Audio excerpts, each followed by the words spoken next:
Do you experience anxiety? If yes, then this video is for you. Make sure that you listen to this carefully. Make sure you watch this till the end, because this conversation that I'm having with you is very important. I'm going to share some practical tips, scientific insights, tools, frameworks, strategies. How can we deal with and how can we overcome anxiety? So make sure that you take notes. Don't just passively listen, but actively engage with me. Okay? Whatever I'm going to share with you, ask yourself questions and reflect on those pointers. Don't just plainly listen. Anxiety is the feeling of fear, of worry. What if something goes wrong? Anxiety is primarily about the future, isn't it? How many times have you caught yourself thinking about some random nonsense of the past or some random nonsense about the future? Yes or no? If it is about the past, then it is the guilt and the regret of the past. Why did I do this? I shouldn't have done that, etc. etc. You feel bad about something that you have done. Or maybe certain actions that you have not taken, and you crib and you complain and you be hard on yourself. How fool, how stupid I am, or I was. And if it is not about you, then it is maybe about someone else. How can he do this to me? How can she do this? So all this is rooting from the past. But anxiety is not from the past. Anxiety is from the future. Have you caught yourself thinking about what if something goes wrong? Maybe you have an interview and you feel that fear, that heaviness, that tightness in your chest, or maybe your mind goes crazy, overthinking. If this happens, if that happens, what if I forget, if I go blank? What will that interviewer think about me? Or it can be about a public speaking engagement. It can be about a meeting, or it can be about doing something in the future. And right now, just thinking about that particular event freaks you out. That's anxiety. So anxiety roots from something that has not yet taken place, that is about to happen. But you are in the present, thinking about the future and worrying about it. That's anxiety. Got it? Anxiety has multiple flavors. Yes. Number one, and very famous, it's called as health anxiety. Now, when I talk about health anxiety, just reflect and ask yourself, do I fall prey to health anxiety? Health anxiety is wherein you are worried about your health. What if something goes wrong? What if something happens? For example, a classic example is, after COVID. Do you agree? After COVID, there has been a lot of cases that are noticed wherein young people, they are losing life because of heart attack. Have you noticed that? Yeah. And every now and then you see cases, maybe on social media, on television, and some famous people as well. We have lost them. They have lost their lives because of heart attack. And there are a lot of people out there, when they read these news, it just becomes very traumatic for them, because now they start personalizing that news. If such young people are suffering heart attack, what if something happens to me? And especially if they have this kind of cases or maybe traces in their family, they start personalizing. This is one of the classic examples of health anxiety. I remember one of my clients, he had some kind of chest pain or heaviness, and the mind started thinking about, what if something happens to me? Because now I have a family, I have kids, I have to take care of them. It's nothing, but you create something huge out of it. That's called as anxiety. I remember one of my other client, for him, listening to the sound of the ambulance freaked him out. His body vitals started changing, always used to change whenever he heard the sound of the ambulance. The sound of the ambulance acted as a trigger, which then gave rise to anxiety in him. That panic, that breathlessness, it happens. The other flavor of anxiety is performance anxiety. Has this ever happened with you, that you have an interview which is lined up, or maybe you have a meeting lined up, and whenever you are under a spotlight, it just freaks you out. You feel that, oh, everyone is watching me now, I have to perform. What if I go blank? What if I'm not able to say the right things? Or what if I'm not able to do the right things? People will judge me, etc. Performance anxiety. And the next flavor is social anxiety. Social anxiety is wherein you are not comfortable facing a lot of people. You are comfortable talking one-on-one, Look, I'm completely fine talking one on one. But when it comes to one to many, that just freaks me out. Why? Because you feel that everyone is looking at me, everyone is judging me, etc., etc., etc. This is anxiety. So the question here is, how do we deal with this, Alok? How do we make sure that anxiety doesn't happen to me? Is there a way I can delete this emotion from my subconscious or from my body, from my nervous system? Can I just not have anxiety? I don't like it. The answer here is, or I would say the bitter truth here is, we cannot delete anxiety from our experience.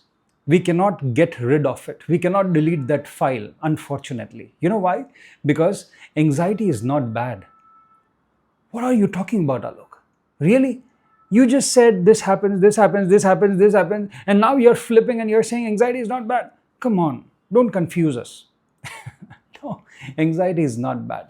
If you understand what anxiety is, my friend, I'm talking to you. If you understand what anxiety is, then anxiety will work for you. But if you don't understand what anxiety is, then it will work against you. What does this mean? Let's understand this. Okay, are you with me? Yes? Hello, are you with me? Yes? Make sure that you are not distracted. Okay, now whatever I'm going to tell you, listen to this very carefully. Anxiety roots from our survival mechanism. Yes, our brain is designed to keep us alive. Our brain is not designed to help us thrive in life. Our brain is designed to keep us alive. And that's the reason the very nature of the brain is, it constantly keeps on scanning the environment, scanning the environment, scanning the environment. Why is it scanning the environment? To detect threat. Any kind of threat it detects. And what are the threats that we have today? Look, I don't have any threat.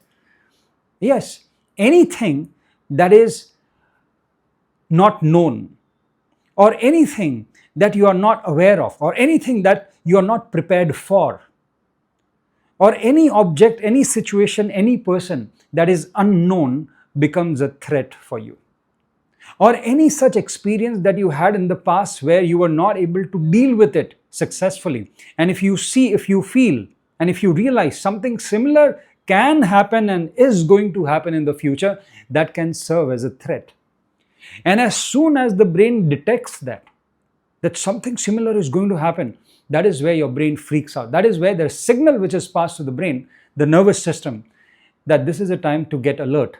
And that's where the fight and the flight mechanism in our body gets activated. This is where you start experiencing anxiety. Just think about it. That one person in your life whom you don't share a good equation. And if you get to know that now, tomorrow in that function or in that meeting, even he is going to come, just listening to that, it makes you uncomfortable, yes or no? Or maybe you just get a phone call saying that, hey, your boss needs to see you. Please be in his cabin or in her cabin in the next 5 minutes. Something just runs through your body, yes or no? And you just become uncomfortable. For people, it can be a reminder of an EMI or some loan, anything for that matter, where you're not prepared for. It can be an interview where you're not prepared for. And that freaks you out. This is what anxiety is. So your brain doesn't want you to get into a harm's way.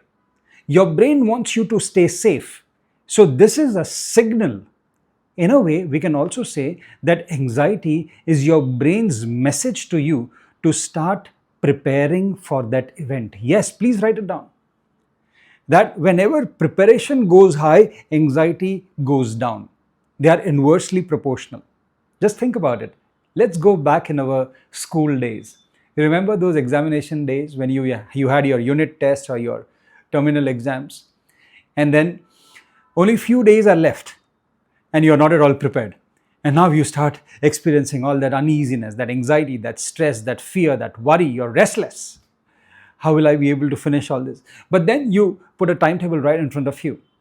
And then you start taking one chapter at a time, one subject at a time. And as you start covering all those chapters, when you start finishing and learning and revising, your preparation goes high, anxiety and stress starts coming down, yes or no? So preparation is an antidote to anxiety.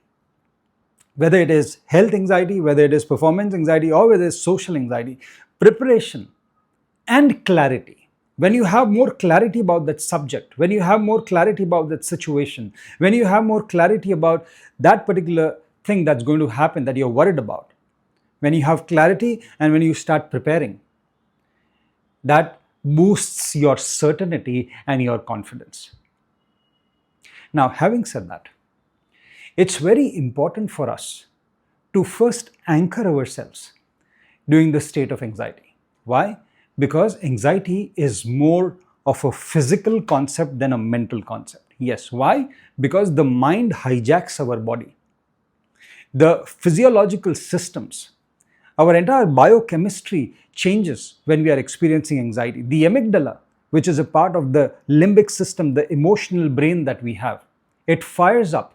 And that is where adrenaline, noradrenaline, and cortisol, they're released in our bloodstream. And when emotions are high, intelligence is completely low. And at that point of time, the first thing that we need to do is ground yourself, ground yourself, ground yourself. One of the best ways to ground yourself, ground ourselves, is to practice mindfulness. Now, what is mindfulness, Alok? The simple understanding of mindfulness is to just become aware of this very moment. Because when you are experiencing anxiety, the mind is aware of the future, not this moment. The mind is running in the future, it's not staying in the present. So when the mind is running in the future and experiencing and creating and manufacturing this anxiety, this fear and worry in the present, what you do is you bring your mind back and hook it, you lock it, you anchor it here in the present. A present mind is a calm mind. And a calm mind is a creative mind. A calm mind is full of solutions. A stressed mind is full of chaos. So practice mindfulness. One of the best ways to practice mindfulness is to use this tool or practice called breath awareness, breath mindfulness. It's very simple, but very effective and very scientific. Wherever you are, with your eyes open or closed, you just focus on your breath. Every breath that is coming in, every breath that is going out. Every breath that is going in, every breath that is going out. Do this for 1 minute, only 1 minute. I'm not going to ask you to do it for 5 minutes or 10 minutes. No. Just 1 minute, 60 seconds. Full focus.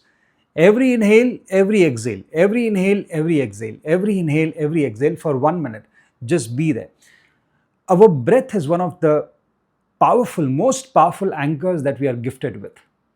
Every time you bring your awareness, your focus, your mind on your breath, you are able to anchor your senses, you are able to anchor your presence here in this moment.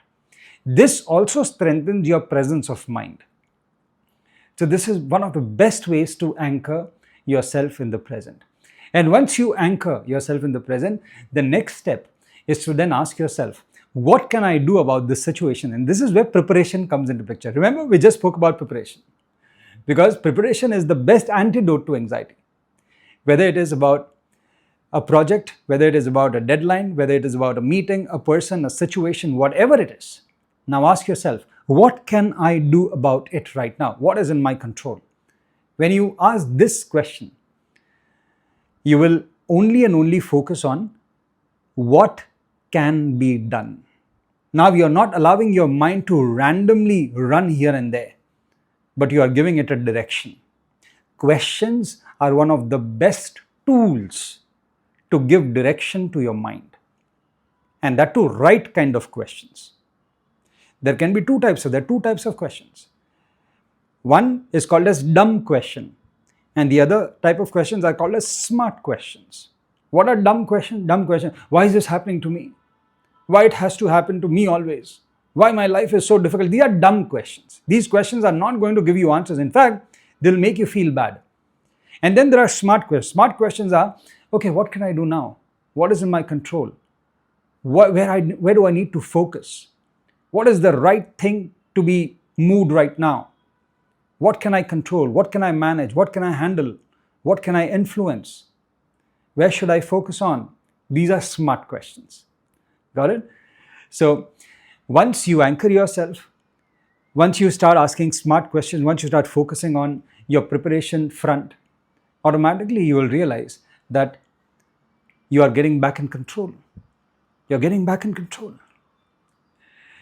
Now, let me tell you, this is not easy. It's not easy because we have never ever trained our mind to be in the present. We have never ever trained our mind to focus on the right kind of questions. We have never ever trained our mind to anchor ourselves in the present. And this is one of the reasons an untrained mind will always run in the future. An untrained mind will always give us anxiety. An untrained mind will always focus on what if something goes wrong. Thus, this is the reason if you really, really, really want to deal with anxiety, if you really want to overcome it, it's very important for us. It's very important for you to start training your mind. And mindfulness is one of the best ways to train your mind. I hope you got some good points. Did you? Yes? Just quickly check your notes if you have written those points. Yes? So start following this from today onwards. And in case you have further questions on this topic, we have not covered everything. We have just scratched the surface. But whatever you just heard and whatever you have written, in case you have questions, drop them here in the comment section. And apart from that, what do you think about this? Would you like to add something to this? If yes, even that you can drop here in the comment section. I love having such conversations with you. Would you like to have more such conversations? Yes. Let me know here in the comment section if you're ready for it. And also, if there is some other topics which are running in your head, and if you would like me to cover those also, let me know that as well in the comment section. And yes, do not forget to subscribe to this channel. Why? So that you don't miss this kind of conversations. Okay. Thank you very much. Have a fantastic life ahead. God bless you.